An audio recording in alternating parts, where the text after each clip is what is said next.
Hello and welcome to the Star Family Wisdom podcast. I'm Jenna Layden, the founder of Star Family Wisdom and a former global vice president for Whole Foods Market.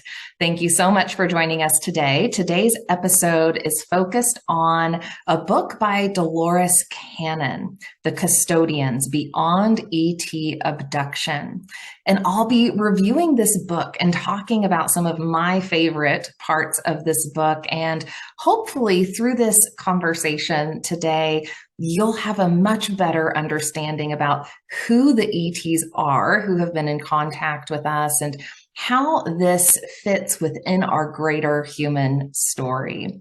Star Family Wisdom is a paradigm shifting podcast, community, and modern day mystery school for your spiritual and cosmic evolution.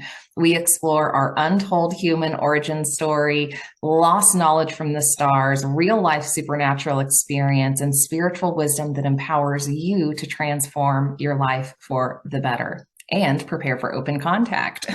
So don't forget to like and subscribe if you're watching on YouTube or on the podcast apps. Leave a comment and let us know what's on your mind. It's been really fun connecting with all of you.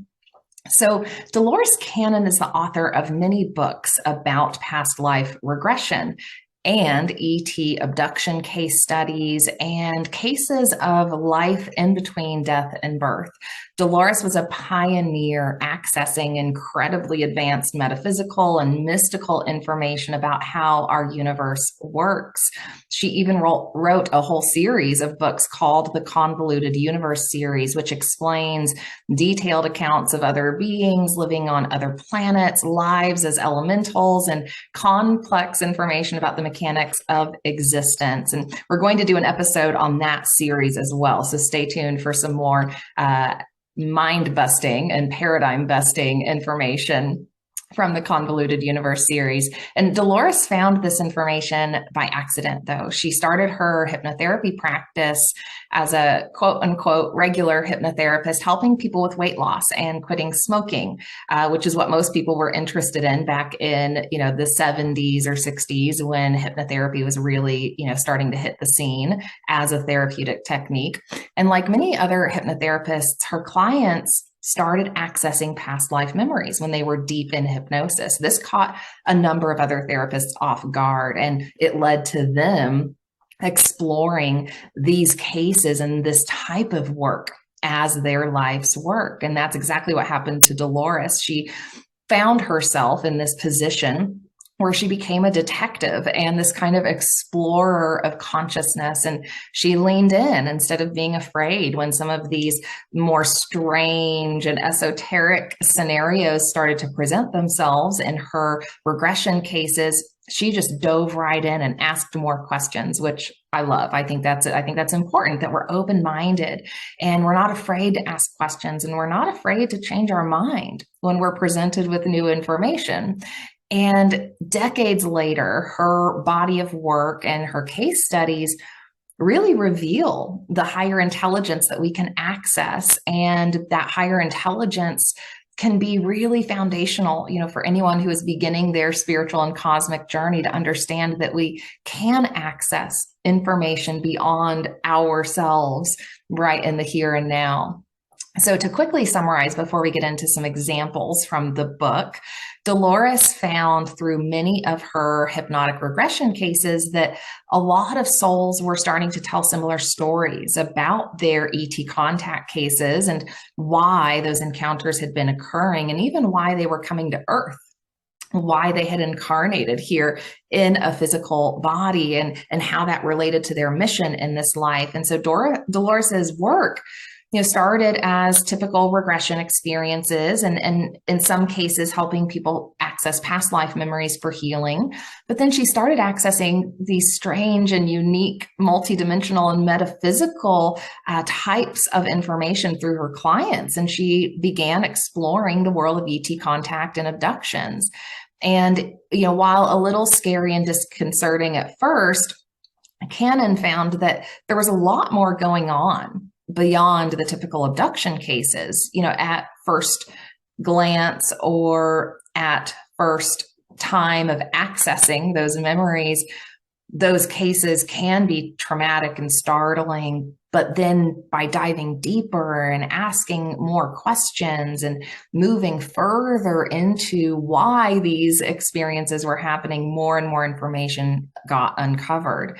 So as humanity has been evolving, and as our positioning within the galaxy on Earth is changing, we're actually being exposed to different energies from the center of the galaxy, from the universe, which is helping our consciousness change and expand. And it's helping us access more information kind of beyond the veil or beyond our current dimension. And so humans are having a more multidimensional experience of reality. And that's one of our passions here, is helping everyone embrace that multidimensional reality without fear, because it can be a little scary at first. I experienced that for sure. And what Dolores Cannon offers in this book, The Custodians, is a summary of her findings related to ET contact and abduction cases. And she's been told throughout all of her cases about the nature of energy, about how energy never dies, about how it just changes form. We learn about frequency and vibration as it relates to energy, and as that determines the shape that energy will take when it comes into the physical. We learn about the multi dimensions of our universe and how we occupy those different dimensions by being a certain frequency or vibration. She, talks to us about the journey of a soul, and we learn about how souls are incarnated in physical bodies and how we do that to learn and grow and bring information back to source, right? To help the universe become more informed and aware of itself. And so we're constantly growing and evolving as souls throughout these life experiences. And another foundational piece of information before we dive into the Custodians is how Dolores Cannon stumbled upon her information and the role of the subconscious in regression. So Dolores talks a lot about how when her clients move into a deep state of trance or hypnosis and begin accessing those past life memories or reliving those memories and kind of seeing those memories as an observer, oftentimes accessing those memories help resolve some unwanted pattern or illness or trauma in the person's life. And it's like imprints from these prior life experiences were carried over into the current life, causing problems. And I can share from my training and study now as a master energy medicine practitioner, having trained with a lineage of ancient shamanism from Peru, that what Dolores received in her cases absolutely corresponds to ancient information about how energy works and about the journey of the soul and about how we can exist with imprints of other lives, other traumas, other less ideal patterns from previous existence that carries over into this life, and how we are in this constant process of healing and transforming and breaking those old patterns. And so what she's found in her case studies absolutely is validated by other information, other lineages, schools of thought, very ancient ancestral information and memories on our planet. And once she takes someone through this process of accessing a past life memory, or maybe an event, a traumatic event that the client needed to access, some other part of the client or other energy began speaking through the subject. And this part of the subject or client called itself the subconscious, or that's kind of what Dolores ended up calling it, I guess, which she later understood was really the client's higher self. That is their all-knowing self. That's the part of us that we can access that can give us more information and clarify questions about our past or about karmic issues.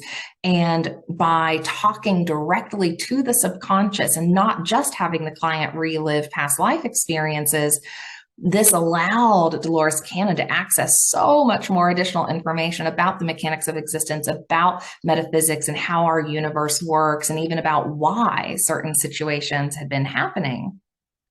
And then as time progressed, things got a little stranger. So not only did she access information from the client's higher self, and when this would happen, the client or subject would talk about themselves in the third person. So for instance, in my regression, during that part of the regression, when the therapist was talking to my subconscious or my higher self, I was answering in this way. Jenna needs to blah, blah, blah. So I was answering about myself in this life. So kind of a different scenario there, for the therapist to be talking to this other part of ourselves through us, and that part of ourself is talking about us. It gets a little confusing. But then not only did that happen, but Dolores Cannon started hearing answers coming out of her clients from a we. And if you watched our episode with Sarah Breskman Cosme, it's called Memories of Atlantis, you might remember that we talked about this very same phenomena that happened to her and her clients, and that the we that has introduced themselves as higher intelligence might be ET beings who wish to be in contact with Earth. And in some cases, they have announced their presence as that. So there have been a few different types of we that have spoken through clients. Some of the we being ET beings, some being collectives of higher intelligence, maybe angelic groups. There's a lot of different consciousness out there in the universe. So there's a lot of different groups that can be talking through someone. And I think it's important to share with you as well that in my first regression, I also had a we speak through me, and it was later clarified that the we were my star family, were ET beings that I've known in other lives who were supporting my life purpose on Earth in this life to do this work with you now. And those ET beings had been making contact with me in various ways just to kind of nudge me, to get me to wake up a little more and a little more and a little more, to get to the point where I could do a regression and this information could come out. So suffice to say that when we start doing this consciousness exploration, things can get a little strange and interesting, but also beautiful. And we can access so much information about our soul and the journey of our soul and why it's important for us to be exploring this information. And I learned that those ET beings are souls that I have soul bonds with. They are in a lot of ways part of my soul group. They're part of my soul group, and they're beings with whom I have had contact and lives in many different civilizations, in many different lifetimes throughout existence. So these are souls that I have a deep bond with, and that bond is facilitating the contact in this life. And we just happened to incarnate in different places in this life for the purpose of helping Earth open up to these ideas. So before we talk about the custodians in detail, I also want to highlight Keepers of the Garden. This is another book that Dolores Cannon wrote. It's one of my favorites. I highly recommend you read it. And she talks with a subject named Phil in this book, and it's primarily centered around Phil and his memories. And Phil, by the way, just completely was blown away by what came out of him and kind of didn't want to acknowledge it after the fact, kind of just wanted to leave it there and not explore it further because it was just a bit much for him, it sounds like. So Phil started accessing memories of the seeding of Earth. And he accessed information about how life began on Earth. And apparently, and this is now being corroborated by a lot of other research, life on Earth was seeded by advanced beings in our universe. And this is what I believe to be true now based on my research and my personal experiences. And I think this is important context, because we also learn in Dolores's book, The 3 Waves of Volunteers, about a type of organizational system that exists in our universe and how there has been an effort to get souls to volunteer to come to Earth to help shift the trajectory of our civilization. So go check out episode 24 if you want to learn more about the 3 Waves of Volunteers. I do a book review of that as well. So let's get into the custodians now. So I think it's important to start with screen memories. And Dolores Cannon talks about how Whitley Strieber was actually one of the first to use the term screen memories. And in one of the very first chapters in the Custodians, Cannon describes a case that includes one of these screen memories. She explains that the memory is really a protection mechanism from the subconscious mind, or in some cases, it was placed there by the ETs to avoid trauma after a contact event. Because most humans are not yet able to have conscious awareness of these events in a way that would avoid trauma, right? We have been largely taught we are alone here, and we largely have developed a worldview that does not allow our psyche to integrate that information in a healthy way yet. That's starting to change now through all of the information we are uncovering and able to connect the dots on. And so I think more and more people are becoming able to have conscious awareness of these events. I've had a couple of instances of more conscious awareness than I used to, and we'll talk a little bit about that as well. And Cannon references that, Phil's actual memory of an ET contact episode was covered by a memory of an owl swooping over his car. And under regression, they discover that this was not an owl at all, but indeed an actual ET contact event. So in the Custodians, Cannon is referencing Keepers of the Garden again and talking about Phil and this screen memory that he had of an owl. So then Cannon goes on to describe this regression with a woman named Brenda. And like Phil, Brenda had an incident when driving home from work in Fayetteville, Arkansas, when she saw a beautiful brown owl sitting in the middle of the road. Right? Like, when do owls just sit in the middle of a highway? That's not normal. And she thought it was peculiar, and she just went on. And this is also consistent in a lot of cases, right? Someone sees something like that. It's very odd, out of the norm, but they just move on. There's no questioning it in this kind of state that they're in at the time. But then maybe later, there's this awareness that something about that was off. So she gets home, and instead of it being 5:30, which it is supposed to be, the clock is reading 7 p.m. So here we have an example of not only a possible screen memory, but a missing time episode. And this had happened a few times for Brenda. So Brenda finally had connected the dots on needing to maybe explore this and contacted Dolores Cannon. And Brenda also reported to Cannon that she was having strange episodes with electronics, like hearing loud screeching that would come from high frequencies, like security systems in stores, or maybe she would experience some strange malfunctions with electronics for days after these odd missing time episodes. And as a side note, I'll report one piece of personal information here about my experiences. About a year after I had uncovered my first memories of ET contact, and during a time when the contact was increasing as a result of my awakening and transitioning into this work, I started hearing sounds I shouldn't hear. For instance, when walking in my neighborhood, there were a few houses that had electric fences for dogs. And I could hear the electric fences. I could hear this high-pitched sound coming from that yard. So I could hear it increasing as I approached the yard, and I could hear it decreasing as I, got further and further away from the yard. And when I looked up the frequency of electronic fences, I learned that they're set at a frequency that only dogs should be able to register. And dogs can hear at a much higher frequency than the average human.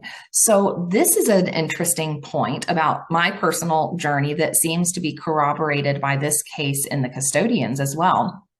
So Brenda gets regressed back to this incident when she saw the owl in the road, and turns out it was not an owl at all. And under regression, Brenda sees what she appears or what appears to be a glowing angel. So someone with this beautiful white glow and aura with white clothes. And this person appeared to be very tall and beautiful with sharp, balanced features.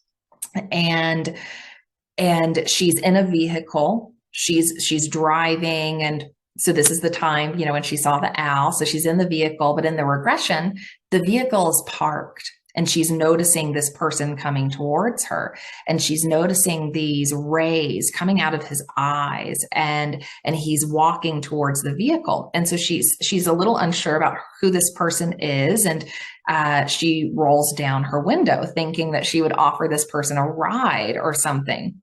And then they begin to interact. So again, a lot about this, is not a normal situation that you'd expect to happen, right? So this is a portion of what was happening when she was driving home that she didn't consciously remember. And so in the regressed state, she's remembering all of this. And she had some nervousness about this person, but she proceeded to offer him a ride. And then he says, "Bless you, child. I appreciate your offering, but my ride is right over there." And he points over a hill. And she then asks who he was, starting to pick up on the fact that he didn't appear to be totally human, that something was a little different about him. And he said he was from a council of elders, and that people from his council were evaluating Earth and, evaluating the level of progress that human civilization was making, and that these councils were overseeing the preparation for open contact. And some of these council members were in favor of making contact and some weren't. As you can imagine, the situation is delicate with a civilization like ours, with our level of societal and religious complexities. So this man says to Brenda that the council was in favor of him coming to Earth to see for himself how humans were ready to interact with others from outer space, or to see if they weren't. And they knew that they were at a critical point of determining whether to, and I quote here, "leave Earth in ignorance or contact humankind and bring them into the light, health, and knowledge." So he shares that life out in the cosmos is really diverse and varied, and that there are so many races of beings looking forward to humans developing the ability to join them in the galactic community, developing reliable spacecraft, getting to a point where we can embrace that.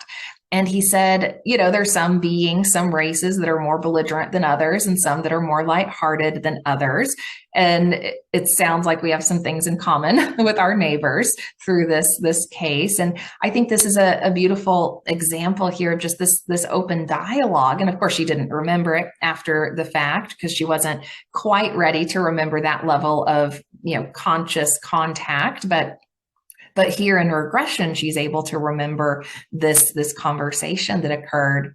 And he also specified that the council members were from all different planets, and that they come together peacefully to support the evolution of the galaxy and various civilizations.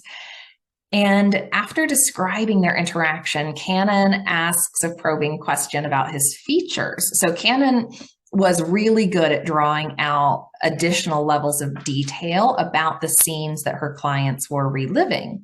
And a therapist has to be really good at their line of questioning to allow the flow of information from the subconscious of the client to happen in a way where the full detail of the scene comes to life. So while at first glance, Brenda described this very gorgeous angelic presence, when Cannon questioned further, they discovered that he had actually masked his identity slightly just to make his features a little more appealing and less startling to the human eye. So he actually had two thumbs, very large hands, and his eyes were totally white and quite large with no pupil or iris. So while this person was indeed a humanoid version of an ET, and from what we know, the vast majority of ET races are humanoid of some kind. So us, our human form is kind of a model, for various races in the universe. And so while he was a humanoid version, he had some very different features that to a human at first glance might seem kind of startling, but these are the sorts of differences we can expect to see when we make open contact. And so I think it's important that we're reflecting on that sort of diversity that can exist out there and preparing ourselves mentally and emotionally to see these differences in others.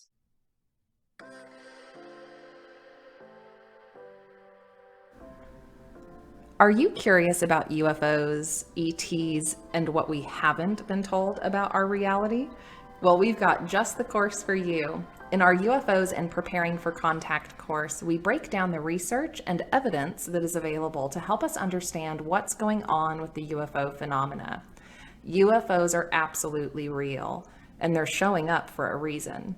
At Star Family Wisdom, we're experiencers of ET contact. That's right, we're in communication with ET beings that we know as our star family.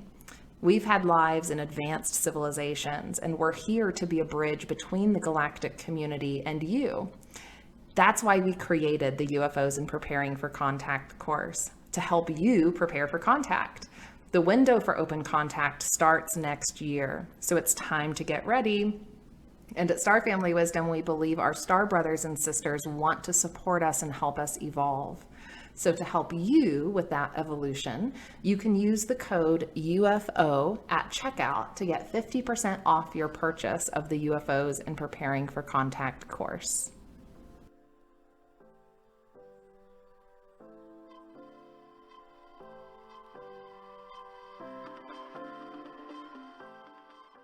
And their communication was also mostly mental.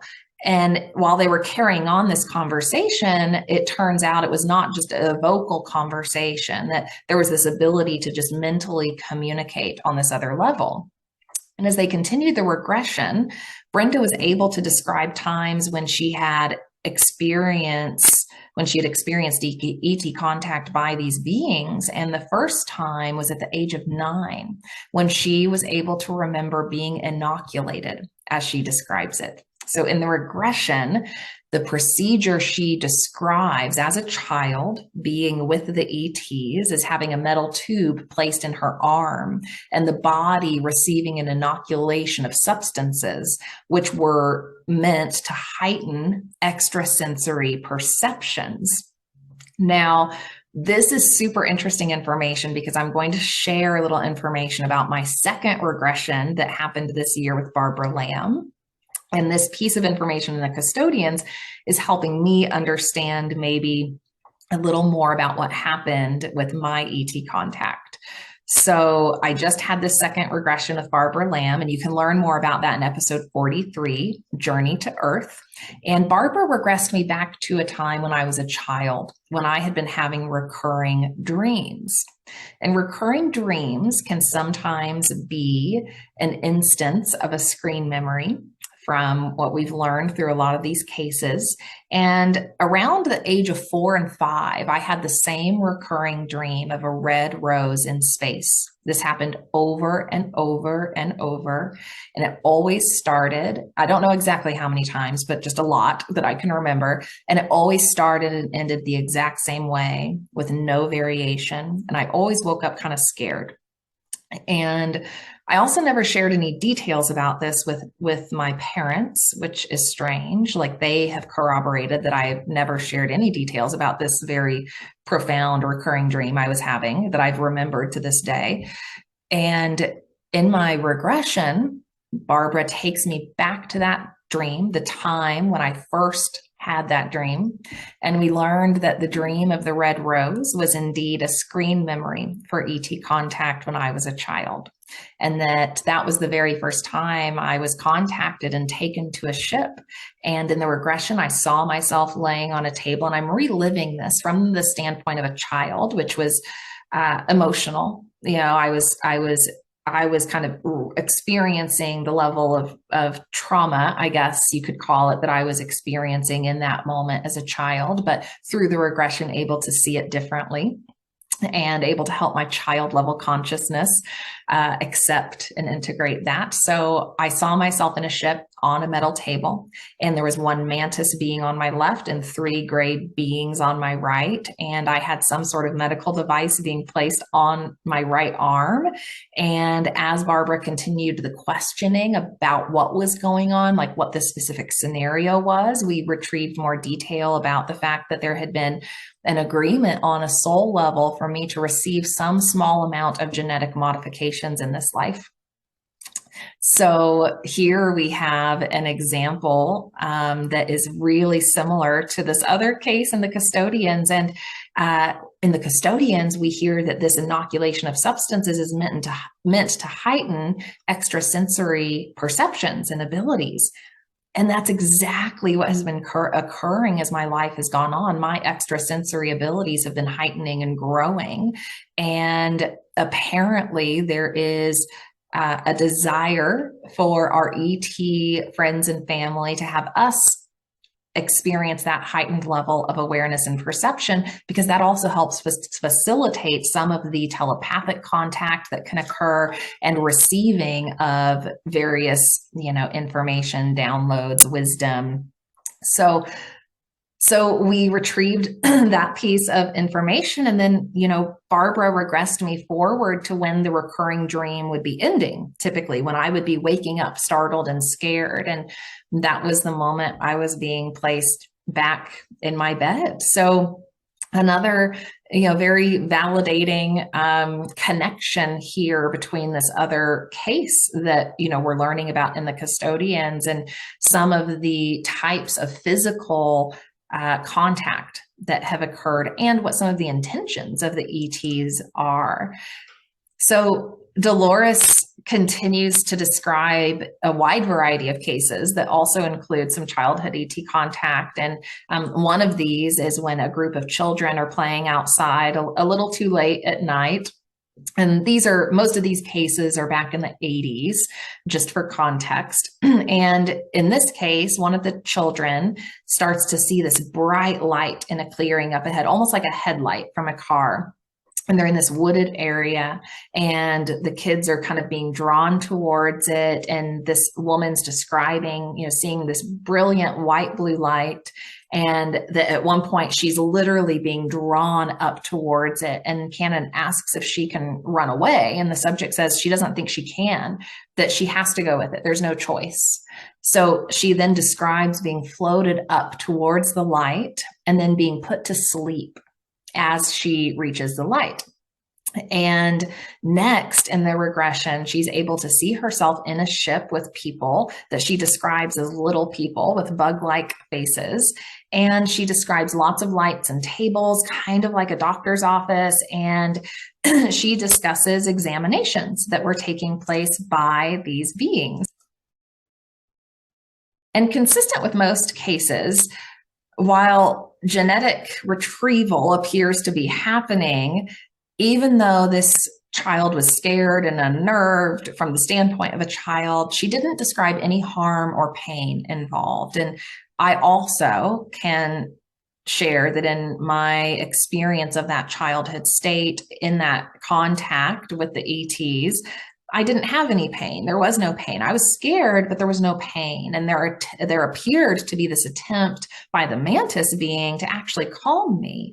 And so we start to get this picture of most of the ET contact being highly benevolent. While startling to us and something we didn't expect to happen in this life, most of it is highly benevolent. And in one case, Cannon conducts the regression a little differently than she normally does. And, while she might normally regress someone to a time when a traumatic or strange incident has occurred, or to a time in a past life, in this case, she regresses a man to the in-between lives state, to the spiritual realm, where more knowledge and information can be accessed. And similar to many other past life regression cases and by other therapists as well, she accesses a place called the library.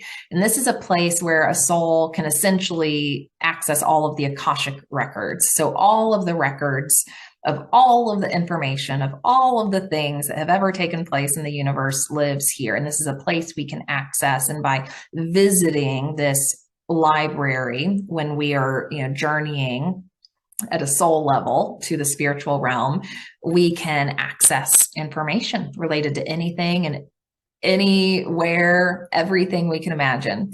And we also can't just access anything we want to. While technically anything and everything is available, we have to work with the guardians of this information to retrieve some of it, because some of it's sensitive knowledge and it's not meant for us to retrieve all of the information that we could possibly retrieve. So it has to be relevant to our lives. It has to be relevant to how we are transforming and healing and growing and all of those things. So she takes a subject back to the library, and in the library, they connect with the guardian and they ask about information related to UFOs and extraterrestrial craft on Earth and how this phenomena is evolving on Earth and what else, could be shared. So the subject describes being shown pictures of beautiful planets and other worlds where these spacecraft are from, and that beings from all of these planets are familiar with the current stage of evolution on Earth, and they're watching with so much loving anticipation as humanity prepares to enter the, quote, spiritual universe. And I think what is meant by this is to enter a community of civilizations that is awake to the fundamental nature of our reality and who understand the spiritual mechanics of our universe.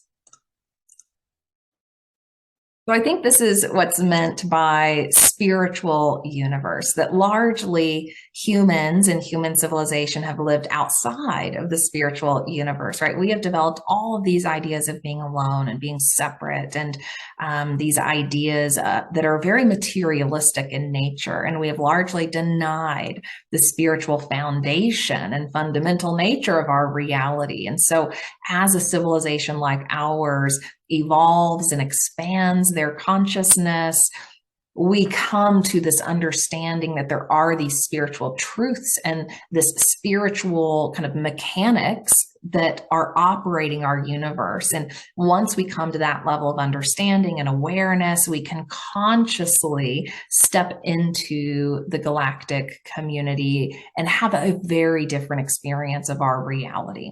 So we're in that really hard phase of growing pains right now as we undo a lot of the misinterpretation, forgetfulness that has happened on Earth through our dark ages, and as we're starting to connect new dots, and as we're starting to see across all of our spiritual traditions and religions on Earth what the common threads of truth are, and as we're starting to uncover more and more knowledge and factual evidence about our history that is rewriting our human history, all of this is leading us to the point where we are prepared to enter that spiritual universe, enter the galactic community, and to understand the truth of our origins.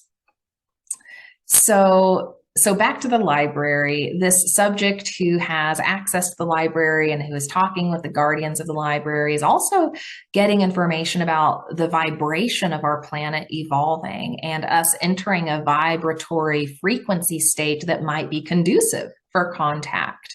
And he talks about information he was given related to new discoveries in our solar system. And this will be interesting to see if this comes true. He said there will be 16 different planets, new ones found within our system around the year 2040. So we've got, 18 years to go there. And then another around the year 3000.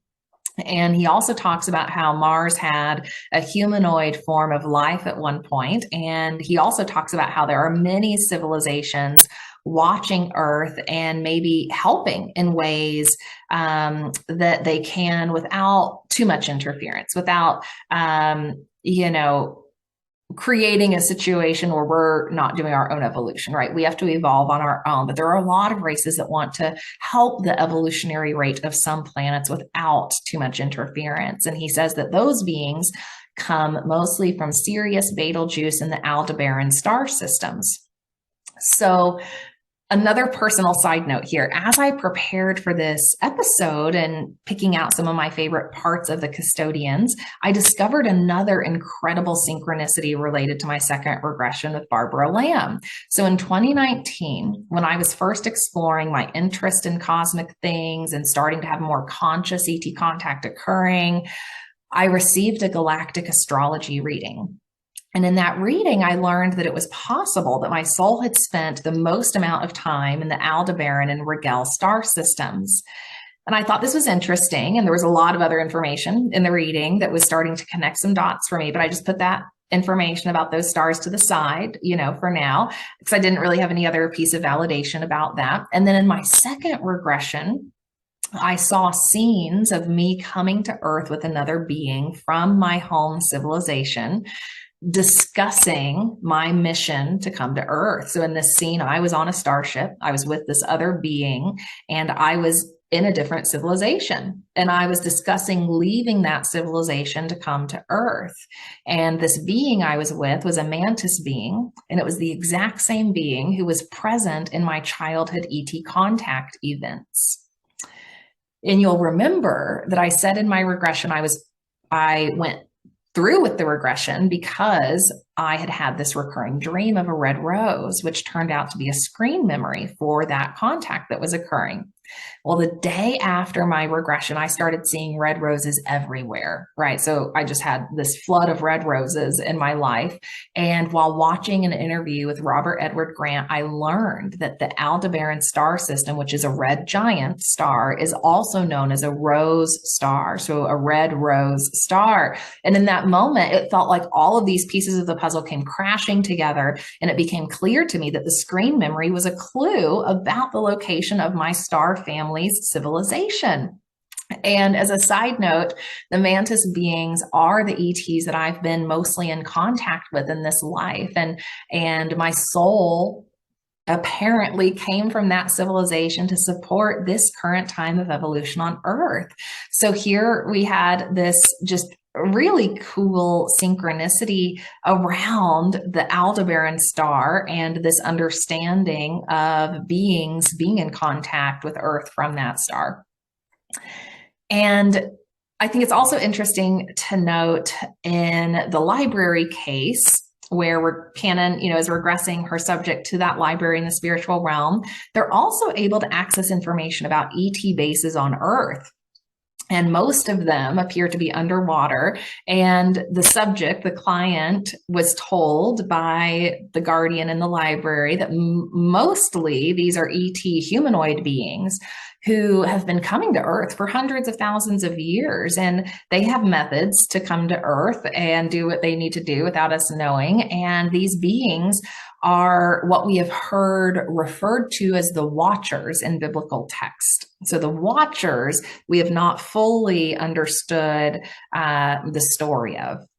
And Cannon describes this contact being really instrumental during the historical, times of Atlantis, and that there have been long periods of open contact in our ancient history. And this continues to be validated in other methods, like in some of Sarah Breskman-Cosme's work and many other, channeled forms, and in some of the new revelations we are receiving about our historical texts.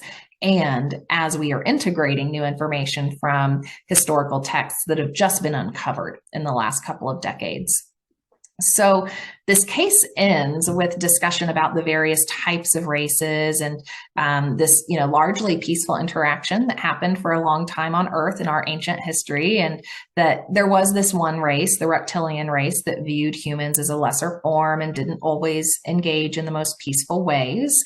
I think we see this in some of the Sumerian history and some of what is being pulled out there now.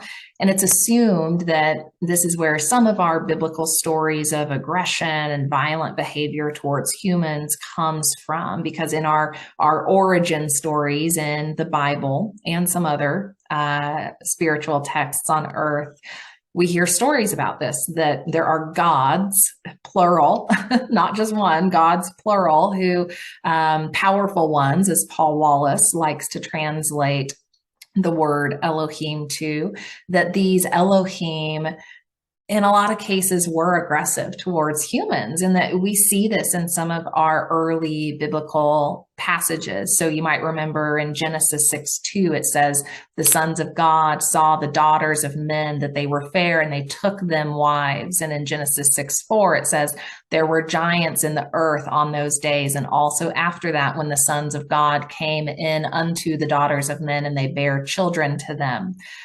So here we have, I think, historical evidence of a less ideal form of ET human interaction. And in our episode with Michael Carter, actually, Reverend Michael J.S. Carter, episode 4, I believe, check that out. Michael thinks that our ancestors were really just doing the best they could to describe some of these historical ET human contact scenarios and some of our earliest history on Earth, which has largely been misinterpreted over time. So while we have lots of cases and memories being uncovered of the possibility of ETs seeding the human race in the very beginning, we also have these varied periods of contact, both positive and less ideal, in our human history, which have largely turned into our mythology and folklore, right? Our mythology of gods and goddesses, our mythology of giants. And I think we are uncovering enough evidence now to understand that we have a much different version of our human story to embrace now. And that story, I think, includes many of the ET races or star races essentially being our custodians, as Dolores might put it. So Cannon continues the book by describing a number of other cases, including some of the secretive tests in Nevada, what was going on at Area 51, and some of the ET contact that may have occurred with our governments in this world. And Cannon does a remarkable job of highlighting detailed memories of subjects who had no other previous experience with these things, or who had maybe years of ET experiences that finally got uncovered, via regression. And the level of detail that she was able to pull out of these subjects who normally would never be able to speak of those sorts of things highlights the fact that this information really is coming from a different place, and that we can unlock so much more within our subconscious and our psyche than we've realized we have access to. She also highlights a beautiful case of a woman visiting a ship and experiencing highly sophisticated technology in this future scenario planning of galaxies and worlds that happens only with souls who have reached a highest level of spiritual development. So it becomes clear through many of these contact cases that the ETs themselves are highly developed spiritually, many of them, and incorporate sacred ways of operating into their lives, into their missions, and into their interactions with civilizations. And as we continue to uncover information about the UFO and ET contact phenomena, we learn that the ETs not only seeded life on Earth, but they've been highly invested in our spiritual development and evolution. And they are indeed our guardians and custodians. And they're making their presence known to usher us into a period of remembering our place among the stars. And because of the level of distortion and violence and danger we have caused ourselves during our dark ages, first contact is happening in a slightly different way than it has for other civilizations. And we're being eased into the remembering of our history and are being given an opportunity to become more curious and more open-minded and less violent before we are able to meet them in person. So if you would like to learn more about regressions and the information that we can uncover from this fascinating therapy, Check out our episode, Memories of Atlantis, with Sarah Breskman Cosme, who is a master QHHT therapist, and my recent episode, Journey to Earth, Jenna's Regression with Barbara Lamb. In both of those, you'll learn more about what happens with regression and the type of transformation that we can achieve personally, and how we can learn about the journey of our souls, the karmic plan for our life, and how we can prepare for open contact. And it takes a lot of discernment and openness and fearless conviction to be a consciousness explorer and to break through the barriers of our normal states of awareness. But when we do, we can uncover incredible lost knowledge from the stars. So to all of my fellow consciousness explorers out there, thank you for being here today and fearlessly exploring our cosmic heritage. It's my belief that the truth is out there, or right here, since we're telling the truth on all of our episodes. So keep tuning in and we'll uncover more of it together. So thanks for listening, and I'll see you next time in our next episode. Bye for now.